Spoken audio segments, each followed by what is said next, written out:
भारत का संविधान सिर्फ एक दस्तावेज नहीं बल्कि हर भारतीय नागरिक की ताकत और सुरक्षा का ये प्रतीक है। यह हमें अधिकार देता है, सम्मान देता है और सपनों को हकीकत बनाने की उम्मीद भी देता है। आपको पता भी नहीं होगा, लेकिन हमारा संविधान हमारे रोजमर्रा के जीवन पर भी बहुत गहरा असर डालता है, क्योंकि यह हर भारतीय नागरिक का सबसे बड़ा हथियार और सबसे मजबूत ढाल है।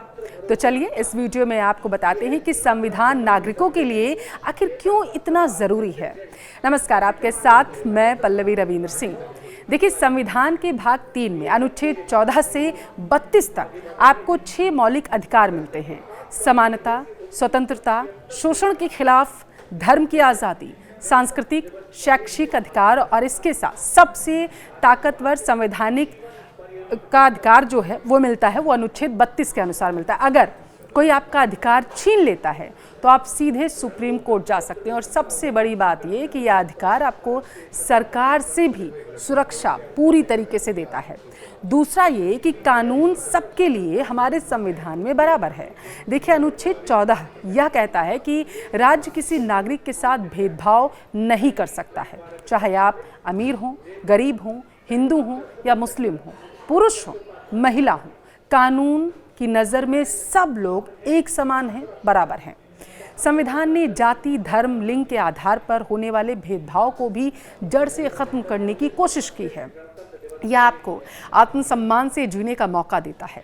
संविधान हमें अभिव्यक्ति, विचार और बोलने की आज़ादी भी देता है। अनुच्छेद 19 के अनुसार आप अपनी राय रख सकते हैं बिना किसी डर के, बिना किसी झिझक के। देखिए, सरकार की आलोचना भी आप इसके अनुसार कर सकते हैं, प्रोटेस्ट कर सकते हैं, बशर्ते शांति भंग नहीं होनी चाहिए। बिना संविधान के कई देशों में लोग अपनी बात कहने तक से डरते हैं। संविधान कहता है कि राज्य किसी धर्म को बढ़ावा किसी भी सूरत में नहीं देगा, ना दबाएगा किसी भी धर्म को। आप जो चाहें वो धर्म मान सकते हैं, आपको पूरी आज़ादी है।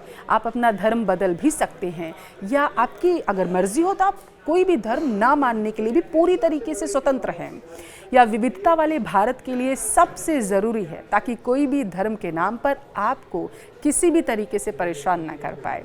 राज्य के नीति निर्देशक सिद्धांत भाग 4 सरकार को निर्देश देता है कि गरीबी खत्म करें, शिक्षा, रोजगार देना उनका धर्म है, समान वेतन देना भी उनकी तरफ से उनका धर्म माना जाता है। हालांकि ये बाध्यकारी नहीं है, लेकिन ये सरकार के लिए नैतिक के रूप में ज़रूर ये माना जाता है। अब देखिए, उनकी जिम्मेदारी भी है ये। इतना ही नहीं, संविधान ने 18 साल से ऊपर के हर नागरिक को वोट देने का अधिकार दिया है। आपका एक वोट प्रधानमंत्री, मुख्यमंत्री, विधायक चुन सकता है, यानी जनता ही देश की असली मालिक है। संविधान ने कार्यपालिका, विधायिका और न्यायपालिका के बीच शक्तियों का बंटवारा किया हुआ है, ताकि कोई भी एक अंग बहुत ज़्यादा ताकतवर ना हो जाए और आपसे आपके हक छीनने का कार्य ना करने लगे। और सबसे महत्वपूर्ण आपके लिए ये जानना है कि हमारा संविधान कठोर नहीं है, लचीला है। अब तक 106 से ज़्यादा संविधान संशोधन हो चुके हैं। ज़रूरत पड़ने पर नागरिकों के हित में इसे बदला भी जा सकता है।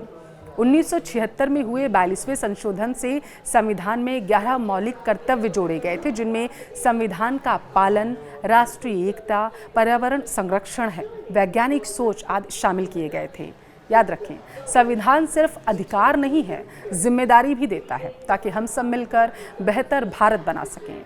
संविधान ने भाषाई, सांस्कृतिक, धार्मिक विविधता को एक सूत्र में बांधने का कार्य किया है। या भारत श्रेष्ठ भारत का एक सपना जो है वो आगे रखता है। उम्मीद करती हूँ आपको पता चला होगा कि संविधान आपके लिए आखिर इतना ज़रूरी क्यों है। याद रखें, यह सिर्फ एक किताब नहीं, ये आपकी आज़ादी, सम्मान, सुरक्षा, सपनों की गारंटी देता है।